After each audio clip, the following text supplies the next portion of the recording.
when I think about the NBA playoffs and Jordan Poole, I mean, he's a guy, like I love the memes I'm seeing with Jordan Poole. Like when you see Jordan Poole memes, you see the Michael Jordan. I took it personally because he wasn't voted the most improved player. He's getting a ton of publicity. He scores 29. Steph Curry scores 29. I mean, when you look at that stat line of both guys in the 30s, near the 30s, Steph Curry coming off the bench to do what he did, which means he's working himself back into playoff playing shape because we know he was out. But, after that game, Steph Curry truly is showing everybody, I'm ready to go. But what Jordan Poole is doing for Steph Curry, and I think this is important, and I'll get into the Timberwolves and how this is going to correlate. Jordan Poole is allowing Steph Curry to take his time. Jordan Poole is pulling the other Splash brother along. You look at Clay, Steph, that was always the duo. Now all of a sudden, you're throwing a third Splash brother. You're throwing Jordan Poole who's putting up points. I mean, we saw him do it at Michigan. We know what the kid can do, but he is an absolute menace. I mean, he is just doing things that a lot of people didn't assume he should do. But again, he's telling everybody he's the guy. And so when you think about the Timberwolves and how can they ride a similar wave? Well, I look at Jordan Poole like I look at Beasley. Beasley putting up 23 points. And I'm not saying he has to do that every night. He has to contribute, though. He has to find his shot. He has to not force it, but the fact that they're going to double Cat now. They're trying to figure out this Steven Adams-Cat matchup because Steven Adams doesn't ever really get riled up. He's not a rah center. He's not a Joel Embiid. Like Joel Embiid and KarlAnthony Towns are like gasoline and a match. When they go at it, it's going to go. You look at Giannis Antetokounmpo. I think when him and KarlAnthony Towns, it'd have to be the NBA championship. But when you look at what they do, another big that likes to bang, run into people, gets a little bit heated when people bump into him. Steven Adams doesn't do that. So now the Grizzlies are trying to figure out how can we irritate Cat? How can we get Cat riled up? My guess is it's going to be the double team. They're going to try to find a way to double team and frustrate Cat, force him into charges, running into that second guy, not knowing he's coming. You have to come help late. And when they come help late, Karl has to realize Beasley is probably open. Vanderbilt's probably open underneath. Like whoever they bring, you got to find that open man. And I think that's the wave they can ride. Ride KarlAnthony Towns until they say, all right, we're not letting you do this. But what that also does with Beasley and KarlAnthony Towns now, it gives Ant Edwards freedom. Like he can go out there and just play his game. He said he's ready for big moments. He's ready for the spotlight. He's been the same guy. They just didn't talk about him because he was in Minnesota. Because in basketball, they're considered a small market.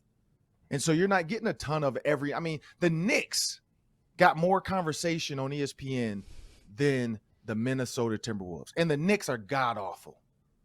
But the Knicks, they talked about the Knicks, Julius Randle over and over again, like they were going to do something.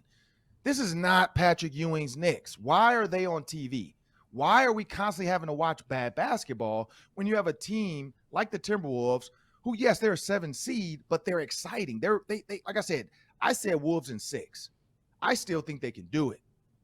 But that's how you ride this wave. You got to look at those teams that did the same thing. Now the Jazz couldn't pull it off. The Mavericks found a guy. Brunson went off. Young guy to UConn went off. The hefty lefty. James Harden-esque. I mean, he went off. We saw him do it at UConn, though.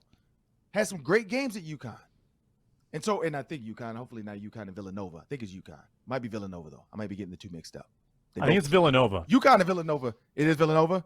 Okay. I think it's Villanova. Villanova, because, that's when they won the championship. But Villanova and UConn to me, men's-wise, they feel like the same team. Like women's, no. UConn is UConn. But in men's basketball, Villanova and UConn remind me of the same team. But Brunson, when you watch what he did, I mean, this kid is good.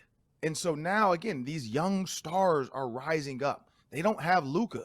So now Brunson's like, all right, I'm going to do it. Somebody has to do it. Why not me? And so that's what I see what the Timberwolves doing. You got to ride that wave. You have to continue. Anthony Edwards or KarlAnthony Towns, one of the two, have to go at Ja. You got to go at Ja. Like KarlAnthony Towns and Edwards. You have to go point for point, shot for shot, energy play for energy play with Ja. You got to keep those Grizzly fans sitting on their hands. You got to keep Ja's dad down there looking like Usher. He can't be over there saying, yeah. For those that don't know, it's the Usher song. He's got to be over there just a little bit upset, ready for the handshake hug again and the fake we want all the smoke, because you don't. If you go down 2-0 after being at home for 2 games, you got to come to Minnesota. It might be Wolves in 4, because now that young team doesn't have any memories. They have no memories to build on. I joke all the time in Lifetime about this. Whenever we're losing a game by 4, 5, 6 points and we come back and win the game, I always joke around about we're a great team. I don't know these guys. Let's pick up basketball. I probably just met 3 of them. But as the day goes on and we play 3, 4, 5 games and we're down, we always can draw back to, hey, we know what we got to do to win this game. We've been here. I mean, it's a quick Lifetime Fitness, an hour and a half, but you can always draw back on that memory. And that's what the Grizzlies do not have right now. They go down 2-0. They have no memories of coming back in a series to be the 7th seed. And Sam, what are your thoughts on these Timberwolves riding that wave? Well, you're right in what you said in the open. You can't do it alone. Steph Curry couldn't do it alone last year when he was really the only guy on that Warriors team, and they didn't even get out of the play-in tournament.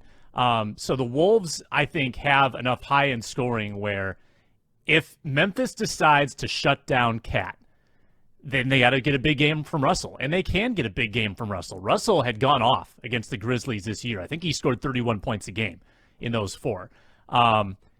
The Grizzlies are clearly going to look at what the Clippers did to throw Minnesota off in the play-in game and say, well, I mean, Cat seems easily the most flusterable of those big scorers. I've heard some analysis that they might go away from Steven Adams, maybe more with Xavier Tillman, who's maybe a little more agile, able to match Cat, because Adams seems like a pretty good matchup for Cat. He's not going to harass him all that much. Cat's probably a little more athletic. But if Cat is going to get pestered and move that ball around, it's got to be a big Russell game. Russell was the one weak link in game 1, 2 of 11. But he can easily go off, and they're going to need that. And I think Russell is going to have to win them a game or 2 if they're going to win this series.